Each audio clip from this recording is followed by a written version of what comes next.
I recently had the opportunity to go under dark skies and photograph with multiple telescopes for an entire week, and I've posted about that, so if you haven't seen that one, I'll link it somewhere.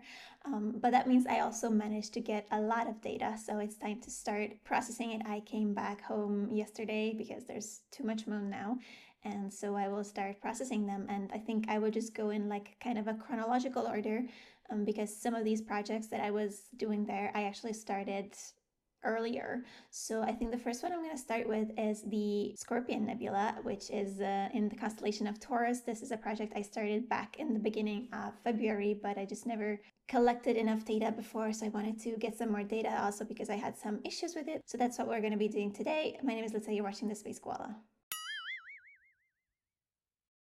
The Scorpion Nebula LBN 788 is an extended H2 dark nebulosity region in the constellation of Taurus. It's part of the greater Taurus molecular cloud, and it is quite a faint object. It's full of like nice little dusty structures and a couple of like reflection elements. So that's what I'm going to be processing today. To take this, I've used my Celestron RASA 8-inch telescope paired with my ZWO ASI 2600 MC Duo, so that's the APS-C color camera that I have, and I'm using it on my ZWO AM3 mount. I've already done the stacking, but I'll just show you what I've done and then we can start processing. Here I have all my files from this telescope from the multiple projects that I've been doing, organized in these structures. If you haven't seen it, I've actually done a video on how I organize these files, because all these like folder names are essentially then used by PixInsight's WBPP to automate the processing as much as possible. You can do more than you think with the grouping keywords. But the one that we're most interested in here is the section called No Filter, because clearly I didn't use any filters for a dark nebula. So as you can see, I have plenty of files here. This is WBPP, the way I've set it up. We're interested in the last two lines here that are our Scorpion Nebula. I have a line with 300-second shots and another one with 60-second shots. The 60-second shots are just a total of 10 minutes, and I've only done that for like the brightest of stars, but most of the data is done in the 300-second shots, as you would expect, and I've done a drizzle integration on that. That's a total of just under 18 hours of data. And so I ended up with these pictures. So this is the 60-second shot that I ended up with. Obviously, we don't see a lot of data, but the only reason I did this was because I was more interested in the stars that are saturated in the other image. But if I actually remove the stretching and I overlay these and I blink them, then you can see that much fewer of the stars are saturated in that one. But then actually all the actual data from the nebulosity is in the 5-minute shots, as you would expect. So the first thing we're going to do is find a way to combine them. And the way I'm going to do it is by choosing an HDR composition. I will select both of the files, the 60 and the 30-second shot, and I leave everything at default except for the 64-bit HDR image, because essentially we're not trying to do a true HDR image, meaning I'm not gonna try to then compress the dynamic range later on. I'm only using this because this is the simplest way for me to combine those two images and automatically kind of mask them. So if I run that, I end up with these images where I have the actual mask, where you can see that the only parts that were used from the 60-second shots are those stars. And then we get to an HDR image that looks very similar to the 300-second shot, with the exception that less of the stars are saturated. Now, since we just integrated this file here, this actually doesn't have the world coordinate system information, so the plate solution. And so the fastest way to do it is just to transfer it from the automatic stack of WBPP, because I do have the plate solution on that. So to do that, I will just drag and drop the window while keeping control down. When you see the little alpha next to your cursor, then it's doing it right. And so that has been transferred. We can close the other files. And now the next thing I have to do is actually kind of losing this exact world coordinate system information, because I have to flip the image. The RASA telescope by design mirrors the sky, and that is something I don't like. So the first thing I always do is just mirror it. So I go into geometry and choose the option to mirror it vertically. Also means that we lost the exact world coordinate system information, so I will be doing astrometry image solver. But since we had transferred the original information to begin with, we now have a starting point, so it should be fairly quick, and we have that. And this is information we need for all the following steps. Now, so I already know that I can benefit from some deconvolution on this image, first of all, because I know that the RASA is able to resolve better than this, but also because I did a drizzle integration. So with that, I should be able to restore some of that contrast. So I open up Blur Exterminator and create a small preview maybe here. And I go to the default settings and see what it looks like. Oof, that's way too much. I don't like the stars to be that artificially sharp, and let's do even less, 0.15. That is looking good. I will apply that on the entire image. So the next very obvious thing is this huge color gradient that we have in the image. And I tend to get this many times with the RASA. I don't know what the reason is for that, but I don't think it's going to be particularly difficult to get rid of just because it is fairly linear. But still, what I'm going to start with is do a color calibration, because I expect that if I first color calibrate the image, it's going to be easier for the system to take care of that. Because if I just remove the linked stretch here, these are the current colors of the image. So we'll open up SPCC. I put it to the default settings because it is a Sony color sensor with an IR cut, and I just apply it. We have our beautiful slopes here. And if I do a linked stretch now, this is looking much better. It's not just green. So we go into the removal of the background. We have to do a spectrophotometric flux calibration. That is a prerequisite of the Mars-based multi-scale background production extraction tool of PixInsight. Once again, I run it with default settings. It does it beautifully. And so we can go into the gradient correction, multi-scale gradient correction option. Once again, I use it with the default settings because it is just an RGB image, and all we're trying to do is kind of scale the channels in a way so that the fluxes, the measured fluxes of the stars in our image kind of align with the fluxes in the sky surveys that are the reference data used in the Mars file. So I will duplicate this image because the preview just doesn't work for this tool. I'll show you what it does if you do a preview. So I do a preview here and I just apply the default settings. I think that the default setting here is 1024. And if I apply it, I mean, it's beautiful, but we just get the gradient. We don't get to see the actual image. So I will delete that and I will just apply it on this duplication of the image. It's probably like a small bug of the system. That works beautifully, but I do still see a little bit of like red there. If I stretch this a little further, we can definitely see that there's some red and magenta something staying there. So that suggests that maybe I should go for a somewhat lower gradient scale, maybe half of that. And once that is applied, that is looking much better. There is still something remaining. We can go lower. And while the gradient is really good, I mean, I can already see my actual nebula in the picture here, which I definitely don't want to subtract. So I will increase the smoothness of the model. And this is looking a lot better. And I think I will just apply these on my main image now. So we have a much smoother image now, but I think I'm going to do another round of SPCC. Just because when we do some sort of like gradient correction, background extraction, and so on, I feel like there's always a chance that it kind of messes up the color balance of the image. So I will just run it again with the default settings.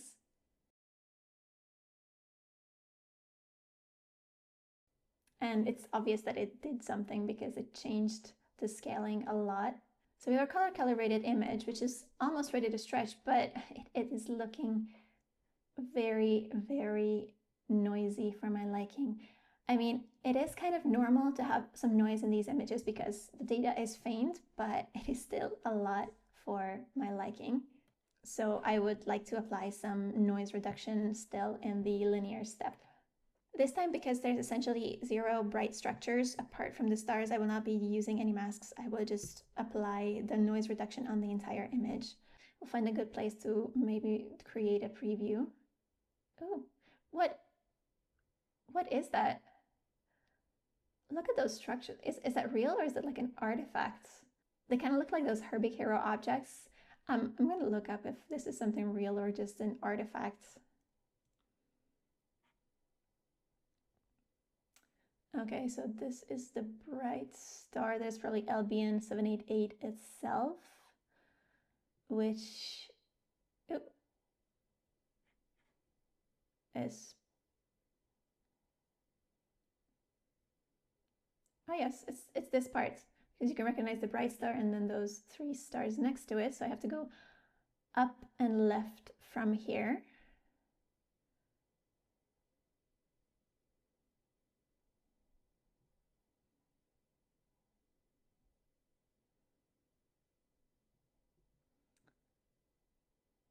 Oh yes.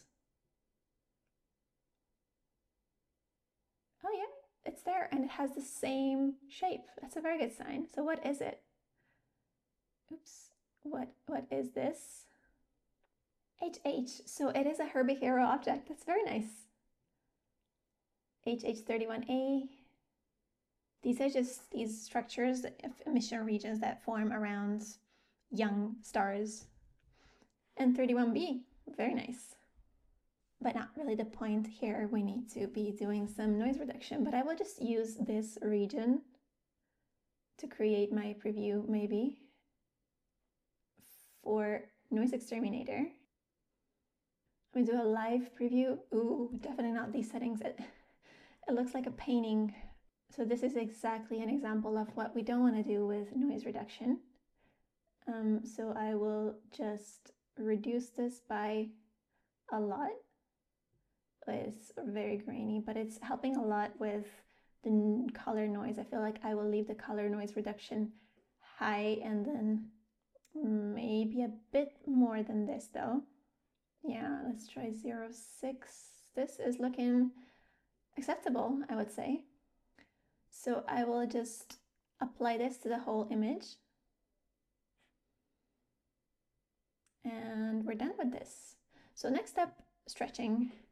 First of all, I'll duplicate this file because I don't know if I will maybe need something for the stars later. I have no clue what I'm going to do with the stars yet. I will remove the stars just so we can see what we have on here. Okay, and I have these lines here that I already saw those lines in the first integration that I did from my dataset in February, and I have no clue where they were coming from because they're also not like all in the same direction and they don't align with either of the axes of the telescope. So I don't think it's walking noise, but I don't think there's too much I can do about it. So they're just gonna stay there. Let's do a stretch. I'm gonna open up GHS. Yes, send that to the symmetry point and start stretching. Wow, this is dark. Oh, there's the scorpion. Right, so we're gonna stretch it as much as it takes to see the scorpion, but then we have to have a look at these tiny little background galaxies, which then get completely like saturated. So in order to maybe help, also this one. So in order to help with that, I'm going to increase the local intensity. That just makes it a bit more gentle on these. Okay. And I think I can just apply it as is. This is my main stretch, and then I will do further stretches maybe in smaller batches. I will work with the curves transformation from now. So first we're gonna boost the saturation in the preview just so we can see the situation of these color gradients. Not great, but it's clear that we have some green at the top and some blue in the background. We're gonna start with the green removal because that is very simple. I will open up a CNR, something not too harsh, maybe 0.4, 0.5 even. Yeah, that has removed most of that green noise, and then we have to kind of understand what happened to the blue here. The sky should never be blue. It's not daytime. The sky should be a neutral color, black or gray or something of the sort, but definitely not so blue. And so what I'm going to try to do is like even out the colors here. So if we go on the curve of blue versus yellow, we check where the blue is sitting, where the yellow is sitting, and we're trying to do like an inverse S curve between those so that we can decrease the contrast of these two colors at that point. So we put some points there for the blue that should be increased. Not surprisingly, the whole thing is green now. And maybe we can decrease the yellow at the top a bit. I apply it without the saturation curve and we end up with a much more neutral looking image. And now we go back to previewing the saturation. This is much more even now.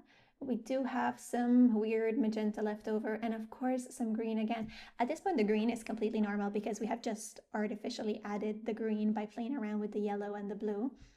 But that is easy to remove, so that's what I'm gonna do here.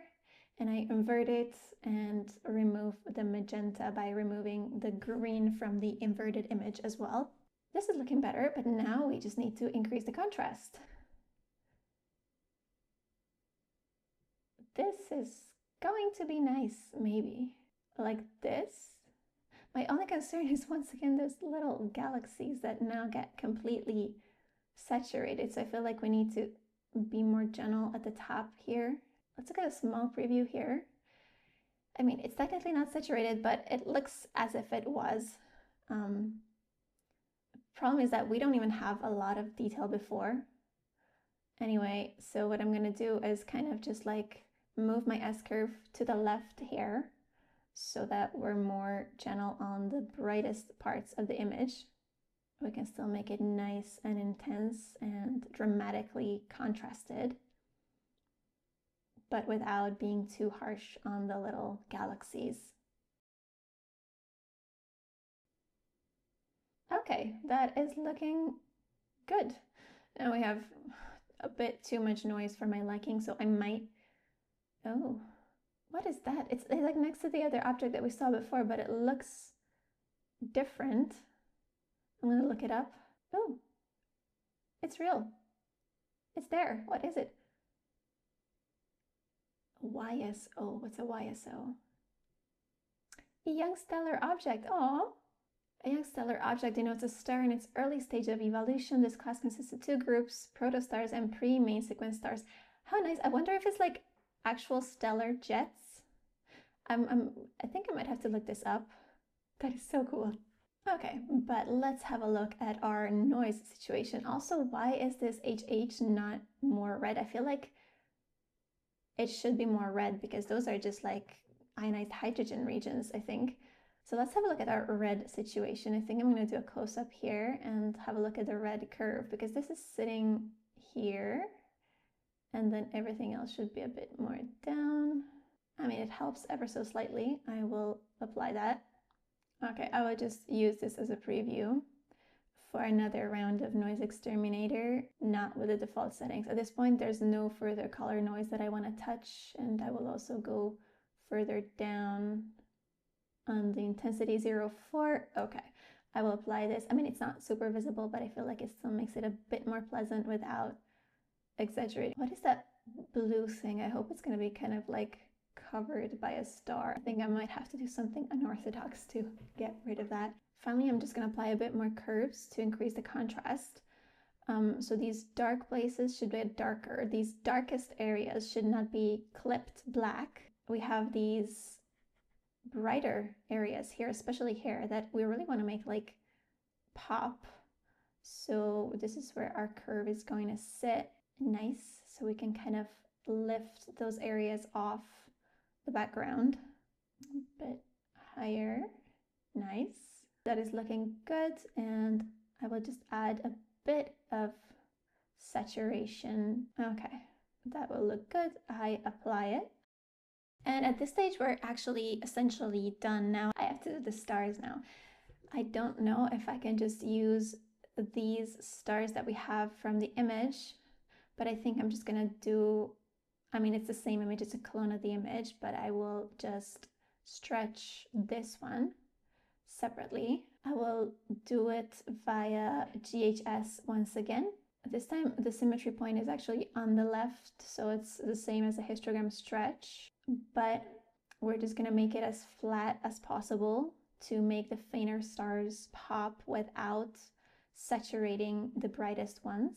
When you have a very ugly picture without any contrast, you know that you're done. We're just trying to make sure that we don't saturate any of those stars, and we're done. And now we're going to apply some saturation. So before, when I said saturation, I meant like in intensity, and here I'm talking about like color saturation. The first thing is bad, the second thing is good. So we will slowly increase the saturation of these stars. And we remove the stars with star exterminator so we can put this on the other image. I will apply them using the screen operation, which is the opposite of what we just did in star exterminator. And I apply it to the image, and it's not looking half bad. So this image is essentially done here. I will now export it. I will decide on some last minute cropping because the edges are not the best. I will then upload the full resolution image onto Astrobin. I will link it down in the video. So this is the final image. I really like that we have quite a few tiny little details like those Herbig-Haro objects, the YSO that we found, all of that. And overall, it's probably like, I think it's like a nice image to look at. However, I'm very conscious of the amount of noise that I had, and also of these like little stripes at the top left. Sadly, that is not something that I can fix. I would have to redo the image, and I think that I probably will. Starting in February for Taurus was not a good idea. So I think I will maybe do it in like November, and when I can shoot it for the entire night and I can just dedicate a week to it and get 50 plus hours of data out of it, and I think that will come out much better and it will be a more enjoyable task to edit it. Some of the previous processing videos that I've done on the channel were done using perfect data, and that is very fun to do, but it is sadly not the reality for most of us and most of the time. So I think this is a realistic image of what we have to deal with many times. Anyway, let me know what you thought, if you liked the image or you would have done something differently. Thank you very much for watching. It is now essentially the full moon. So for those of you that will get to see or have gotten to see the total lunar eclipse in the Western Hemisphere, lucky you. For the rest of us, happy processing, and as always, clear skies.